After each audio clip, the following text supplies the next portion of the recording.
दोस्तों, दुनिया भर में टाइम ट्रैवल एक बहुत ही बड़ी पहेली बन चुका है। हेलो दोस्तों, वेलकम टू साइंस विद। आज हम इसी बात पर डिस्कस करने वाले हैं कि क्या ये समय यात्रा पॉसिबल है। तो हाँ, है ये। अभी कई लोग मेरी बात से अग्री करेंगे भी और कई लोग मेरी बात से अग्री नहीं करेंगे। तो इसको समझने के लिए बिना किसी टाइम वेस्ट किए मैं बताना चाहूँगा कि आखिर ये द टाइम डायलेशन क्या होता है। तो सबसे पहले टाइम डायलेशन को समझने के लिए आपको फ्यूचर ट्रैवल में आना होगा। फ्यूचर ट्रैवल जब भी आप करेंगे तो आपको बहुत ही तेज़ स्पीड से गुजरना होगा, जो कि लाइट की स्पीड के बराबर नहीं हो सकता कोई भी चीज़, इसीलिए आपको उसके आसपास की स्पीड पे जाना होगा। अभी ये इफ़ेक्ट ऐसे करता है कि कोई भी ऑब्जेक्ट जिस ट्राइजेक्टरी से जितनी स्पीड में चलता है वो स्पेस टाइम में एक ग्रेविटी का गड्ढा बनाता है, जहाँ पर स्पेस टाइम बहुत ही धीमा चलने लगता है और हर मूविंग ऑब्जेक्ट के पास एक यूनिक ट्राइजेक्टरी होती है। इसीलिए जिसमें ज़्यादा तेज़ी स्पीड में चल रही होगी क्लॉक और टाइम, वहाँ पे उतना ही धीमा चलेगा और जितने कम वहाँ टाइम उतना ही तेज। तो हम ये ऐसा कह सकते हैं कि जो इंटरनेशनल स्पेस स्टेशन जो 24 घंटे अर्थ को ऑर्बिट करता है, उसमें रहने वाले एस्ट्रोनॉट दरअसल एक तरह के समय यात्री हैं, क्योंकि वो 0.005 सेकेंड यंगर हैं पृथ्वी पे रहने वाले इंसानों से। तो कैसा लगा? अभी जल्दी से चैनल को सब्सक्राइब कर लीजिए और बेल आइकन प्रेस कर लीजिए और अपने दोस्तों में वीडियो शेयर कर लीजिए। अब अगर हम लाइट्स की स्पीड के आसपास ट्रैवल करते हैं सिर्फ 10 साल के लिए, तो हम जब वापस अर्थ पे आएंगे ट्रैवल करके, तो हमारे लिए तो काफ़ी 10 ही साल बीते होंगे, लेकिन धरती पे 24 साल बीत चुके होंगे।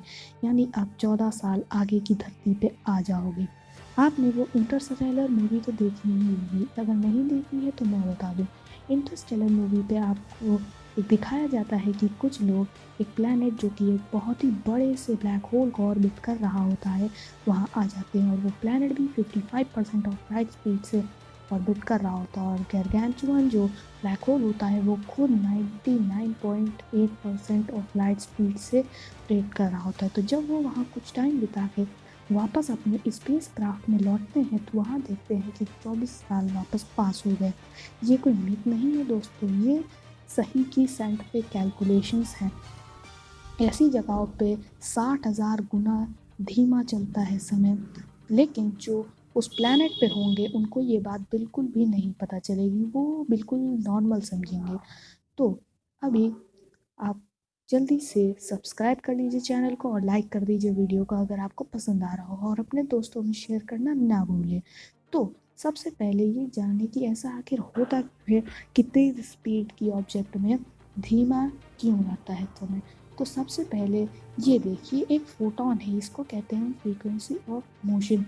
एक फोटोन अप टू डाउन जाने में जितना समय लेगा उतना ही धीमा क्लॉक चलेगा। अगर हम इनको एक जगह पर स्टेबल रख के चलाते हैं तो फोटोन ऊपर और नीचे एक स्थिर टाइम के समय पे जा रहा है, तो एक सेकेंड्स का ये टाइम ले रहा है। लेकिन वही अगर हम इसको बढ़ा दें ऊपर वाली एक क्लॉक को, तो आप देख सकते हो कि डिस्टेंस उसको ज़्यादा ट्रैवल करना पड़ रहा है कम टाइम में। तो जो पार्टिकल है वो लॉन्ग डिस्टेंस ट्रैवल करता है सिर्फ और सिर्फ मोशन की वजह से, जिसकी वजह से ऊपर की क्लॉक का समय नीचे की क्लॉक के समय से ज़्यादा हो जाता है। और इसीलिए ऊपर वाली क्लॉक की जो फ्रीक्वेंसी होती है वो फ्रीक्वेंसी कम हो जाती है एज़ कम्पेयर टू नीचे वाली क्लॉक में।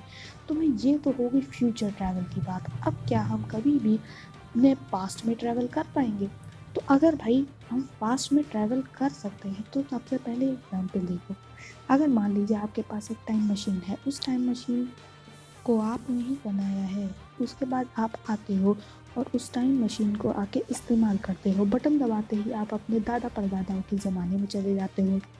आप वहाँ अपने दादाजी को अपनी दादी की से शादी करने से रोक देते हो। तो अगर ऐसा होता है तो अगर आपके पापा ही नहीं होंगे तो आप कैसे होगे? और अगर आप ही नहीं होगे तो टाइम मशीन से बटन किसने दबाया और यहाँ आके ग्रैंडफादर और ग्रैंडमा को मिलने से किसी ने रोका? तो इसे कहते हैं पैराडॉक्सिकल साइकिल। इसे हम कहते हैं द ग्रैंडफादर पैराडॉक्स, जो हमें प्रेजेंट से पास्ट में ट्रैवल करते वक्त बहुत ही ज़्यादा दिखता है। और ये बहुत ही ज़्यादा कॉम्प्लिकेटेड सिचुएशंस में से एक होती है। तो ऐसे ही अनेक पैराडॉक्स जो कि हमारे ग्रैंडफादर पैराडॉक्स है, ऐसे ही अनेक पैराडॉक्स हमें समय यात्रा के दौरान देखने को मिलेंगे। और ये यूनिवर्स का डाटा ही बिगाड़ देंगे, जिससे हमारा आने वाला फ्यूचर और भी ज़्यादा खतरनाक या फिर कह सकते हैं बदला होगा। तो अभी हम लोग ट्रैवल कैसे करेंगे पास में? हो सकता है ये पॉसिबल हो जाए एक वार्म होल के द्वारा। अब ये वार्म होल क्या चीज़ है?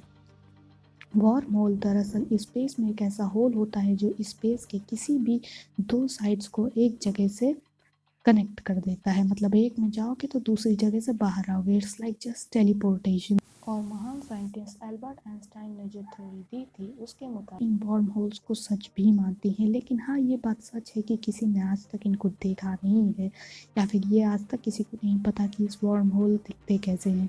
तो अगर मान लीजिए ये दो वार्म होल हैं हमारे पास, वार्म होल ए और बी, इसमें दोनों में ईयर 2010 ही होगा, क्योंकि भाई दो जगह को कनेक्ट करते हैं ना कि दो नहीं।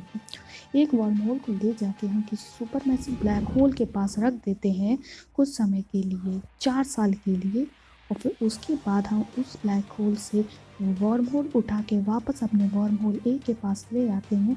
तो वार्म होल ए में तो 2014 हो रहा होगा, लेकिन वार्म होल बी में 2022 हो रहा होगा। तो जो वार्म होल ए से आएगा बी में वो 2022 में आएगा, और अगर वार्म होल बी से वापस जाएगा तो वो वार्म होल ए में 2014 में आ जाएगा।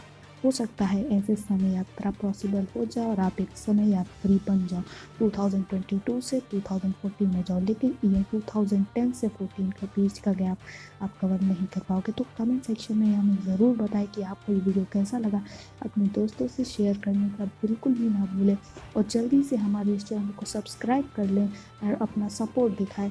Thank you very much. तब तक अगली वीडियो के लिए अपना ख्याल रखें और मिलते हैं अगली वीडियो में। जय हिंद।